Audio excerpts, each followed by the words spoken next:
2019 hingga 2020, ketika Irjen Pol Yudiawan masih menjabat sebagai Kapolrestabes Makassar. Kala itu, Edi masih seorang jurnalis koran cetak di kota Makassar. Kini, setelah bertahun-tahun, keduanya kembali bersua, kali ini dalam peran yang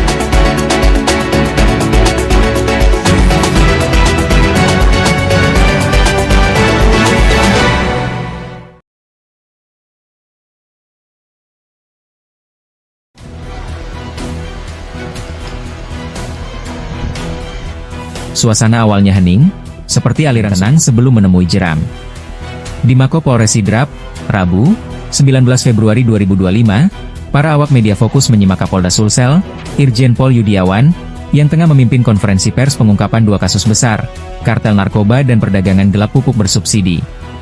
Namun, seketika atmosfer berubah.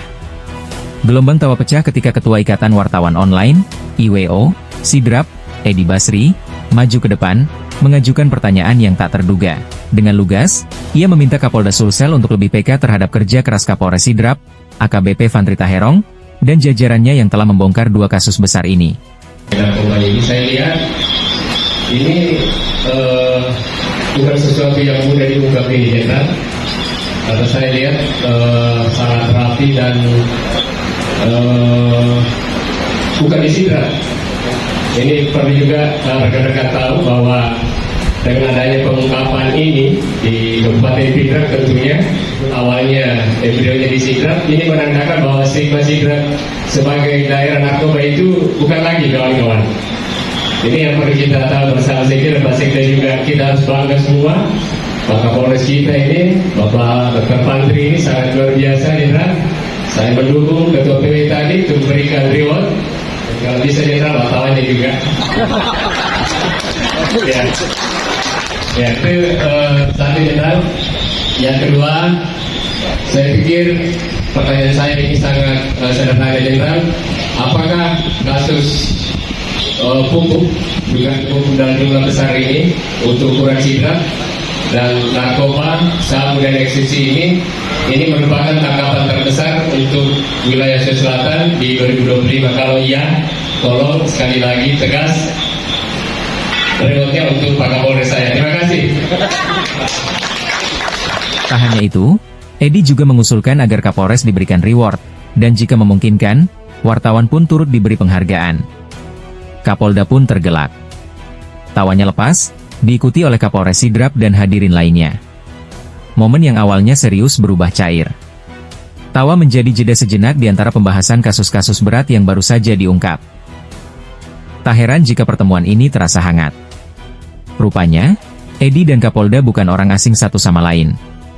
Keduanya pernah bertemu beberapa kali sejak 2019 hingga 2020, ketika Irjen Pol Yudiawan masih menjabat sebagai Kapolrestabes Makassar. Kala itu, Edi masih seorang jurnalis koran cetak di kota Makassar. Kini, setelah bertahun-tahun, keduanya kembali bersua, kali ini dalam peran yang berbeda, namun tetap dalam lingkaran yang sama, media dan penegakan hukum. Pengungkapan kasus besar, narkoba dan pupuk subsidi. Kapolda Sulsel, Irjen Pol Yudiawan, hadir langsung di Sidrap bukan tanpa alasan. Selain mengungkap kartel narkoba, polisi juga membongkar permainan gelap pupuk bersubsidi. Seperti rantai pasok ilegal yang berkelindan dalam bayang-bayang, aksi ini berujung pada penindakan tegas oleh Polres Sidrap. Bahkan, Kapolda menyebut pengungkapan ini sebagai yang terbesar di Sulawesi Selatan tahun ini. Kasus ini terkuak pada Selasa malam, 4 Februari 2025, ketika Satreskrim Polres Sidrap melakukan patroli di Jalan Singa, Kelurahan Wala, Kecamatan Maritengae. Kecurigaan terhadap sebuah truk Hino Dutro hijau dengan nomor polisi DP 8344 GK terbukti benar. Di dalamnya, terdapat 40 karung pupuk bersubsidi jenis urea dan NPK Ponska. Dari pengembangan kasus membawa polisi ke kota Parepare.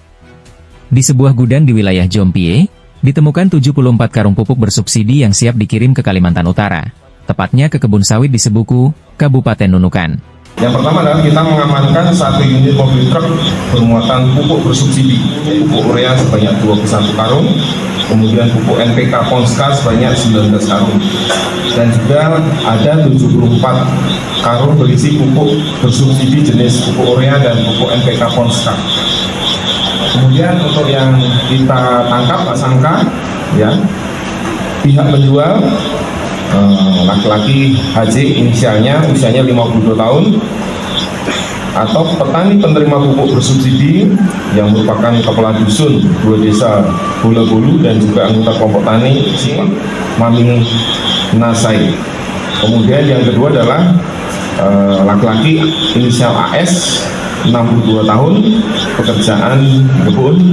Ironis, pupuk yang seharusnya menjadi amunisi bagi petani kecil di Sidrap justru hendak diselundupkan untuk perkebunan besar. Pelaku utama dalam jaringan ini adalah HJ, seorang petani dari Dusun Kanung, Desa Bola Bulu, Kecamatan Pituriase, Sidrap, yang menjual pupuk dengan harga 150.000 per karung kepada AS, seorang pembeli yang berniat mengirimnya ke Kalimantan. Total transaksi mencapai 12 juta rupiah. Kapolda menegaskan bahwa kasus ini tidak akan berhenti di 2 tersangka yang telah diamankan. Rantai distribusi ilegal pupuk bersubsidi kini menjadi perhatian serius. Untuk kemungkinan ada aktor lain yang berperan di balik layar. Subsidi pupuk adalah hak petani kecil. Jangan sampai ulah segelintir orang merusak kebijakan yang dibuat untuk rakyat. Seperti menarik benang dari kusutnya jaring, polisi terus menelusuri alur penyimpangan pupuk subsidi ini. Pupuk bagi petani ibarat amunisi dalam medan perang. Jika jatuh ke tangan yang salah, ketahanan pangan bisa runtuh. Dan jika ada yang masih berani bermain api dengan pupuk bersubsidi, siap-siaplah untuk terbakar oleh hukum.